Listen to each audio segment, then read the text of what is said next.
नमस्कार। आज के इस वीडियो में दैनिक जागरण के संपादकीय से 471 शब्दों के डिक्टेशन को हम लोग आउटलाइंस के साथ लेने वाले हैं। अगर आपको इस डिक्टेशन के आउटलाइंस की ज़रूरत है तो आप हमारे शॉर्ट हैंड टीम ऐप को प्ले स्टोर से डाउनलोड कर सकते हैं, और अगर आपको इस डिक्टेशन के PDF की ज़रूरत है तो आप हमारे टेलीग्राम ग्रुप को ज्वाइन कर लें। लिंक इसी वीडियो के ठीक नीचे डिस्क्रिप्शन बॉक्स में आपको मिल जाएगा। इस डिक्टेशन को हम लोग 3 अलग अलग स्पीड में लेंगे। पहली बार में 70 की स्पीड में, दूसरी बार में 80 की स्पीड में, तो तीसरी और आखिरी बार में इसी डिक्टेशन को हम लोग 90 की स्पीड में लेने वाले हैं। तो 70 की स्पीड में आपका डिक्टेशन स्टार्ट होगा 5 सेकंड के बाद। तब तक के लिए आप रेडी रहें।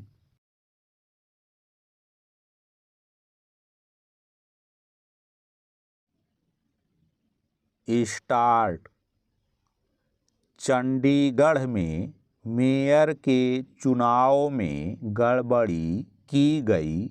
यह चुनाव वाले ही दिन तब स्पष्ट हो गया था जब कांग्रेस के समर्थन के चलते पर्याप्त संख्या बल वाले आम आदमी पार्टी के प्रत्याशी को पराजय का सामना करना पड़ा था।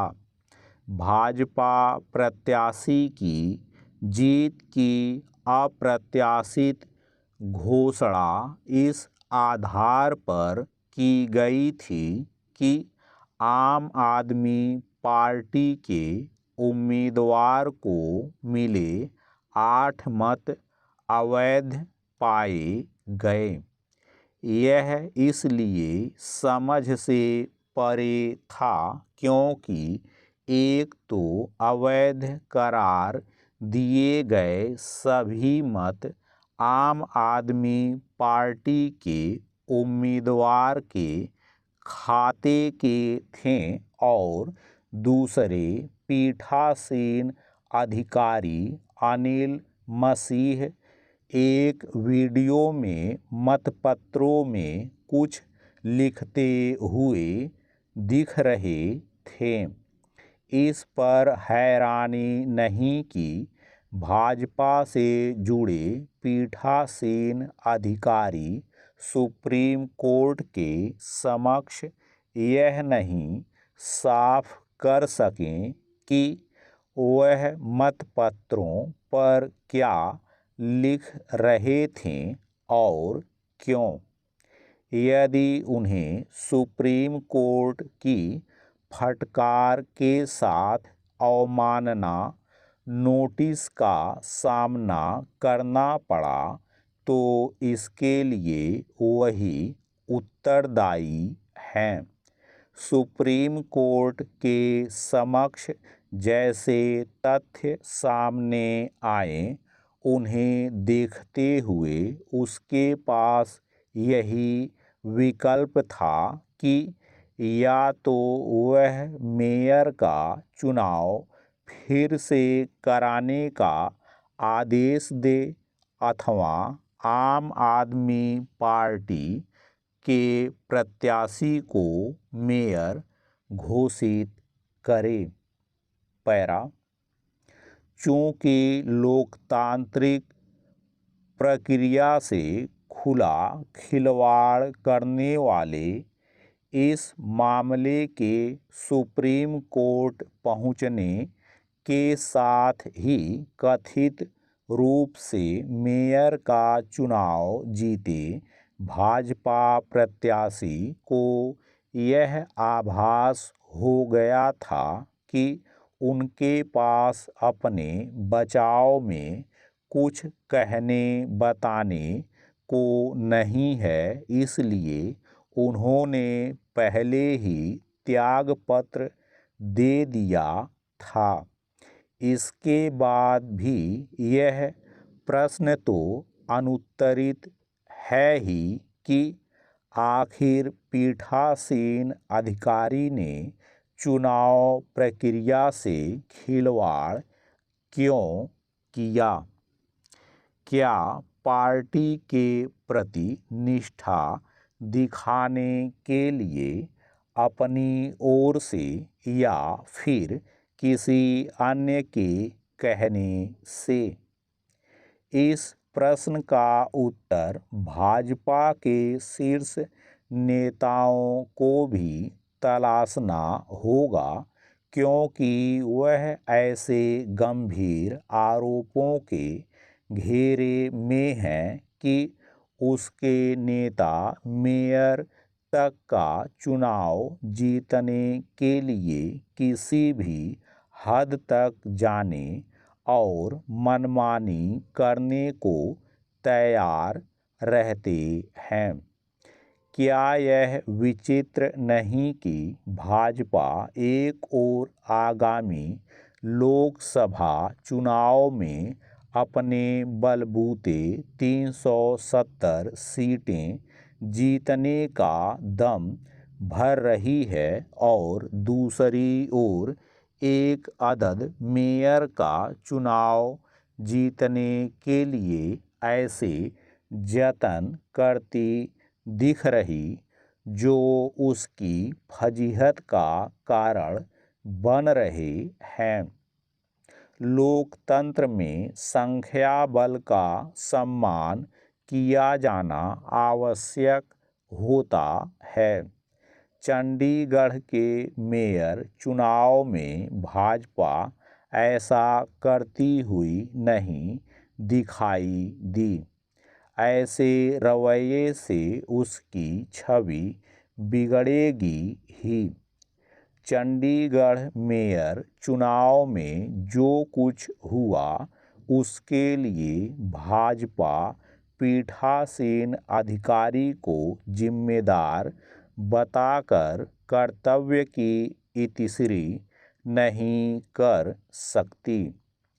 उसे यह अनुभूति होनी चाहिए कि पीठासीन अधिकारी ने जो काम किया उसके कारण उसे न केवल कठघरे में खड़ा होना पड़ा, बल्कि उसके विरोधियों को यह कहने का अवसर भी मिला कि वह चुनाव जीतने के लिए छल बल का सहारा लेने में संकोच नहीं करती।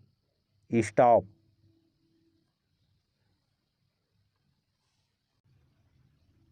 दोस्तों, इसी डिक्टेशन को दूसरी बार में हम लोग 80 की स्पीड में लेंगे और आपका समय स्टार्ट होगा 5 सेकंड के बाद। तब तक के लिए आप रेडी रहें।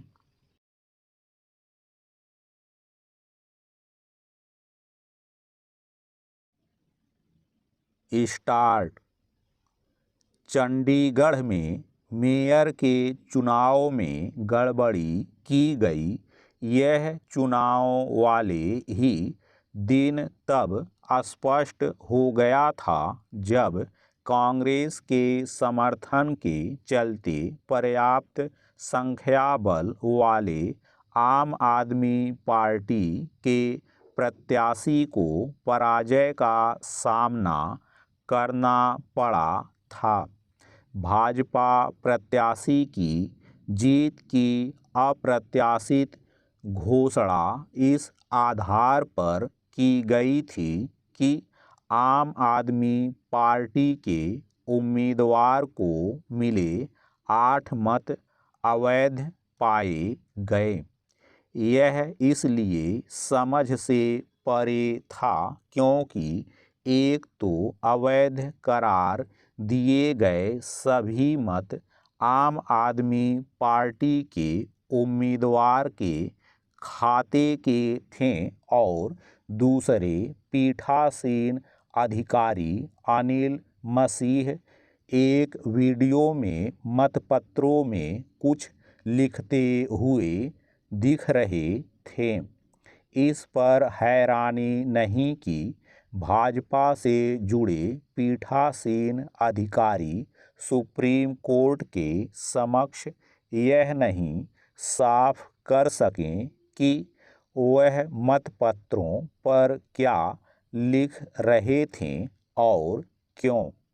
यदि उन्हें सुप्रीम कोर्ट की फटकार के साथ अवमानना नोटिस का सामना करना पड़ा तो इसके लिए वही उत्तरदायी हैं।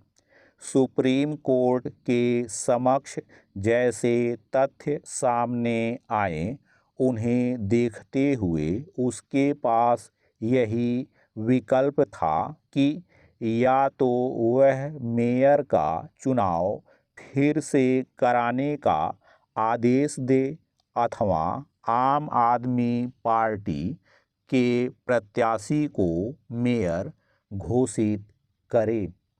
पैरा, चूँकि लोकतांत्रिक प्रक्रिया से खुला खिलवाड़ करने वाले इस मामले के सुप्रीम कोर्ट पहुंचने के साथ ही कथित रूप से मेयर का चुनाव जीते भाजपा प्रत्याशी को यह आभास हो गया था कि उनके पास अपने बचाव में कुछ कहने बताने को नहीं है, इसलिए उन्होंने पहले ही त्यागपत्र दे दिया था। इसके बाद भी यह प्रश्न तो अनुत्तरित है ही कि आखिर पीठासीन अधिकारी ने चुनाव प्रक्रिया से खिलवाड़ क्यों किया?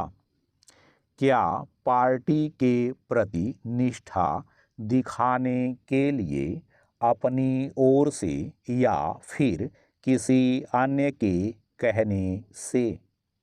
इस प्रश्न का उत्तर भाजपा के शीर्ष नेताओं को भी तलाशना होगा, क्योंकि वह ऐसे गंभीर आरोपों के घेरे में हैं कि उसके नेता मेयर तक का चुनाव जीतने के लिए किसी भी हद तक जाने और मनमानी करने को तैयार रहते हैं।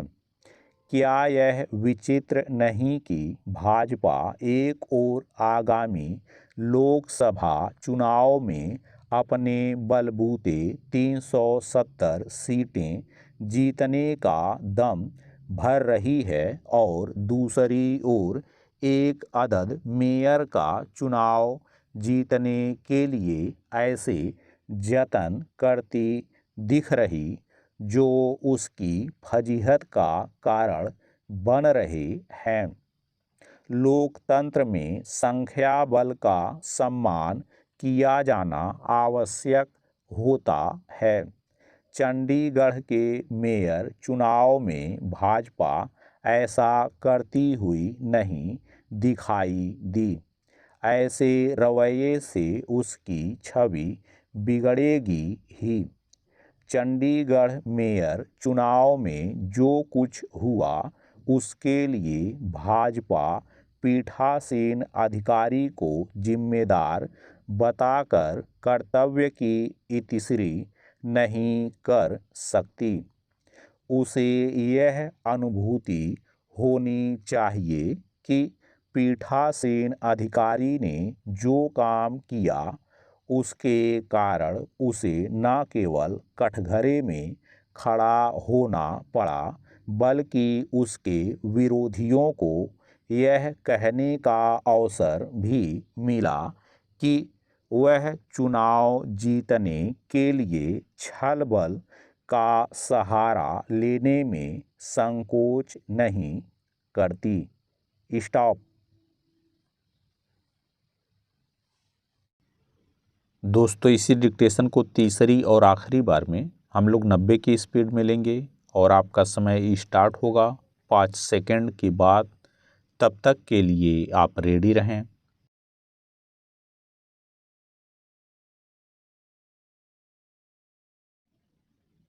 स्टार्ट। चंडीगढ़ में मेयर के चुनाव में गड़बड़ी की गई। यह चुनाव वाले ही दिन तब स्पष्ट हो गया था जब कांग्रेस के समर्थन के चलते पर्याप्त संख्या बल वाले आम आदमी पार्टी के प्रत्याशी को पराजय का सामना करना पड़ा था। भाजपा प्रत्याशी की जीत की अप्रत्याशित घोषणा इस आधार पर की गई थी कि आम आदमी पार्टी के उम्मीदवार को मिले 8 मत अवैध पाए गए। यह इसलिए समझ से परे था क्योंकि एक तो अवैध करार दिए गए सभी मत आम आदमी पार्टी के उम्मीदवार के खाते के थे और दूसरे पीठासीन अधिकारी अनिल मसीह एक वीडियो में मतपत्रों में कुछ लिखते हुए दिख रहे थे। इस पर हैरानी नहीं कि भाजपा से जुड़े पीठासीन अधिकारी सुप्रीम कोर्ट के समक्ष यह नहीं साफ कर सकें कि वह मतपत्रों पर क्या लिख रहे थे और क्यों। यदि उन्हें सुप्रीम कोर्ट की फटकार के साथ अवमानना नोटिस का सामना करना पड़ा तो इसके लिए वही उत्तरदायी हैं।